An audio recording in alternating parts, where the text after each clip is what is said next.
Hello and welcome to another video on Git. In this video we're going to discuss and explore how we can connect our local repositories with GitHub.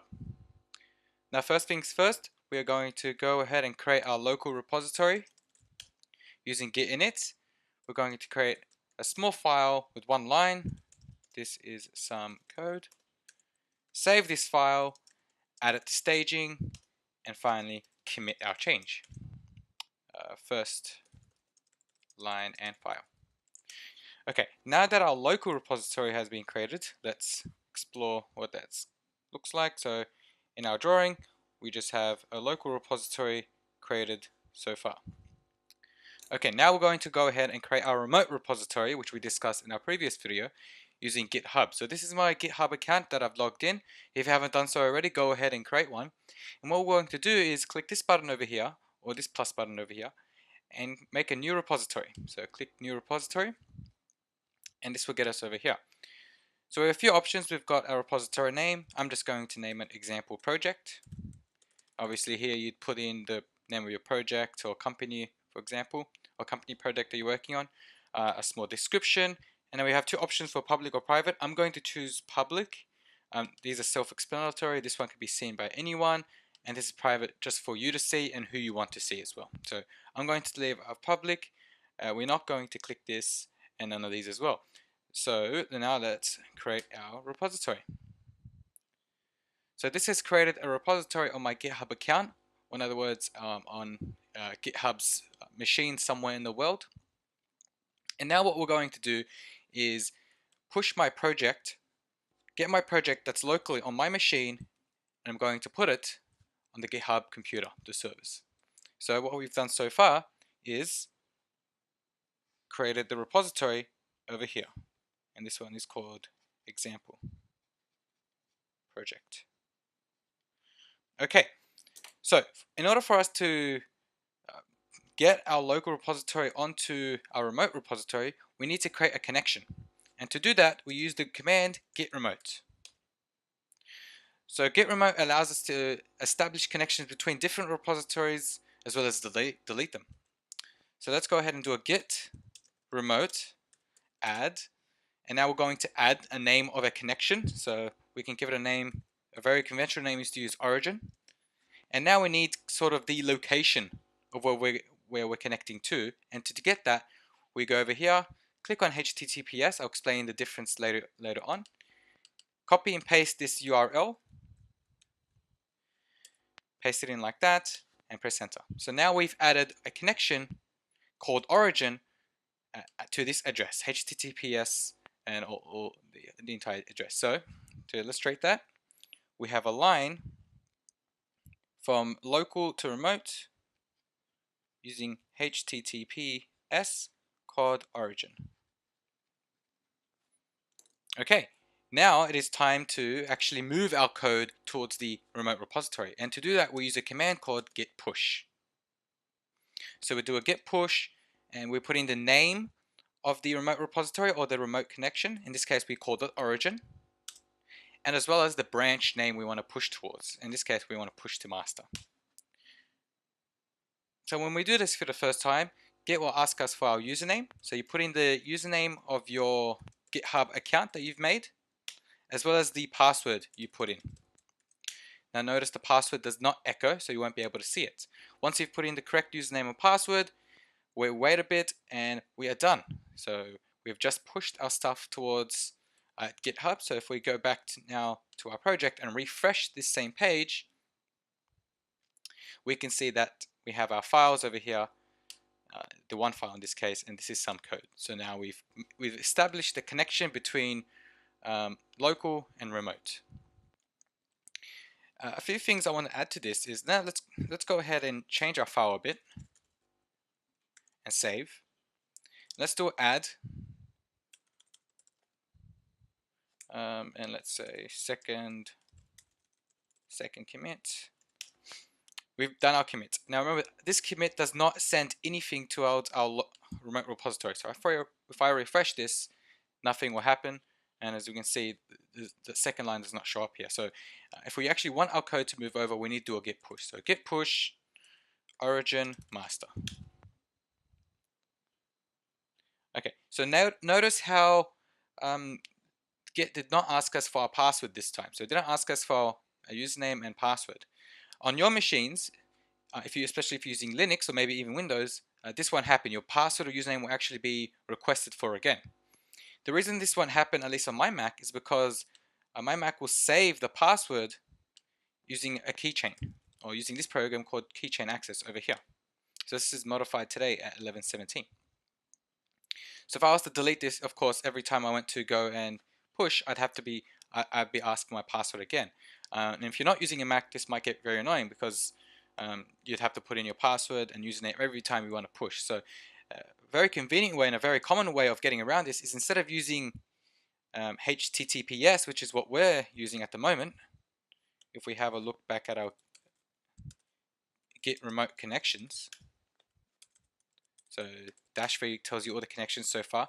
We have origin towards HTTPS, or using HTTPS. So instead of having this, what we can do instead is, if we go to clone or download and click use SSH, we get this link instead. Let's copy and paste this, and let's add a second connection between our local machine and GitHub. So git remote add origin number 2 or 1, or you can even call it SSH if you really want. It doesn't really matter what you call it. And let's put that in. Cool. So now every time I push, I won't be asked for my username or password. Let's not push to origin. Let's put to origin 1. And let's actually make a change this time. So let's do something like that. Save. And let's push to origin 1. So when I try to do this, right now I'll get a permission denied. Could not read from fatal repository. And this is because we haven't actually set up our SSH keys. And to do that, and I'll show you now how we would do that. So the first thing you want to do on your machine is you want to generate your SSH key. So we use a command called SSH keygen, and just type in everything as it is. And instead of putting this email over here, you put in your email that you usually use, or that you've used for GitHub. So in this case, I've used this email.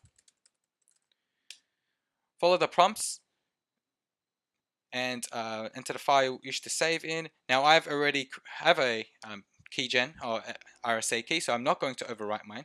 But for yours, you just keep pressing enter. It'll also just keep pressing enter for every instruction, and it'll ask you for a passphrase, and just press enter. Don't need to type anything. So if you've kept pressing enter, your SSH keys will be in this file, in this directory .ssh/. .ssh/. So the files you want to look for is this file and this file.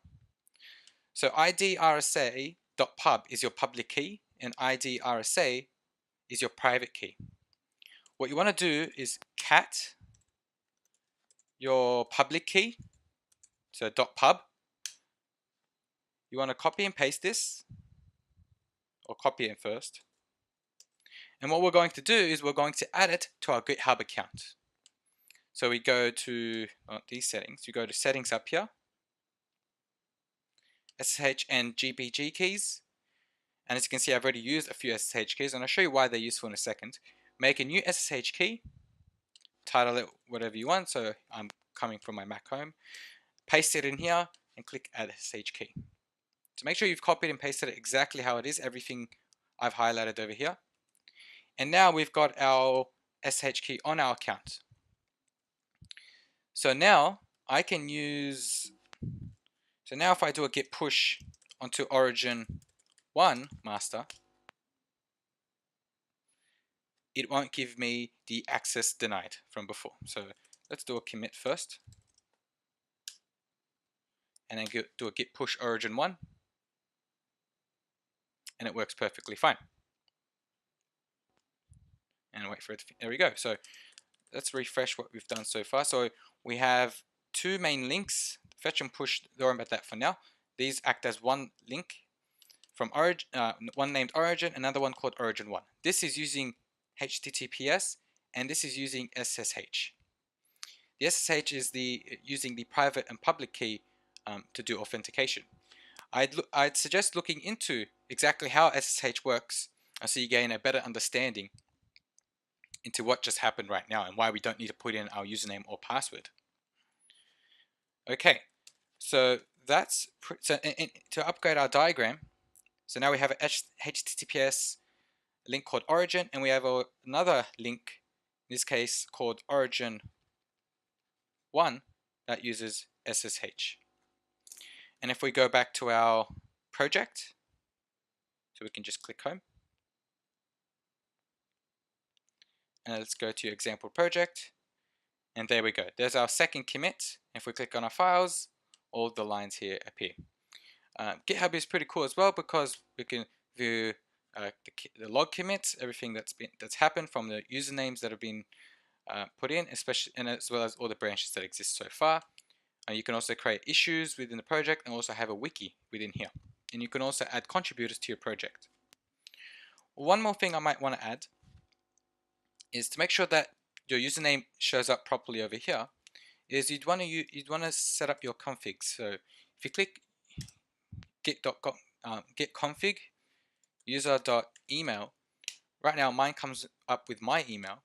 To set yours, you just do it as so. gmail.com.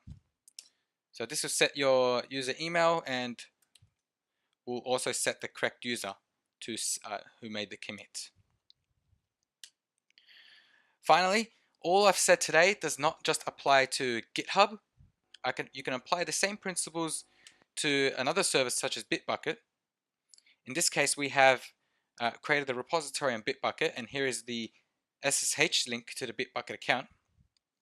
If we copy and paste this, we can create another remote connection. So Git Remote adds origin Bitbucket. Put in the URL for Bitbucket and Git Push towards origin Bitbucket towards master. And we will push all of the code here onto another repository server. So everything we've done today is not just limited to GitHub. I won't show exactly the setup process for Bitbucket because our main focus in this course is to use GitHub. But the point of using Bitbucket was to show you that everything we've done works in general to any remote repository service. And that's all for this video. Thank you very much.